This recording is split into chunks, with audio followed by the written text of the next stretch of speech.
कराची के तमाम नताइज को कलअदम करार दिया जाए। फॉरम 45 के तहत फ्रांजिक कराया जाए।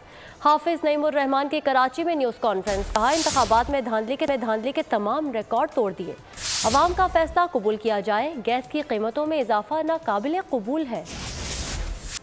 इसमें जो हुए हैं उसने पिछले तमाम इंतखाबात की धांधली को मात कर दिया है और जो लोग इस इंतखाबात में जालसाजी कर रहे हैं वो अपने ही रिकॉर्ड तोड़ रहे हैं और अमलन इंतखाबात में जो लोगों की राय है उसको बिल्कुल कुचल कर अपनी मर्जी की जो राय देने का ये सिलसिला है ये किसी सूरत भी काबिल कबूल नहीं हो सकता। ये तो ताकत के जोर पर आपने नतीजा दे दिया, बस ये लो। हमारा मुतालबा ये है कि कराची के जितने भी नताइज हैं उनको कलअदम करार देके इसको एक फॉरेंसिक होना चाहिए फॉर्म 45 के मुताबिक। अब जाली फॉर्म 45 भी बनाए जा रहे हैं, लेकिन मुझे यकीन है कि ये इतने नाअहल लोग हैं कि 1000 इसमें फर्क नजर आएंगे। अब होश के नाखून लेने चाहिए और आवाम के इस फैसले को कबूल करना चाहिए जहां भी है। तो इन्होंने तो किसी काबिल लोगों को छोड़ा नहीं, इसलिए हम किसी भी सूरत में इसको कबूल नहीं कर सकते। इस इजाफे को न सिर्फ ये कि ना किया जाए बल्कि जो पिछला 173% और 193% इंडस्ट्री के लिए इजाफा किया गया था वो भी वापस होना चाहिए ताकि मईशत का पहिया आगे बढ़े।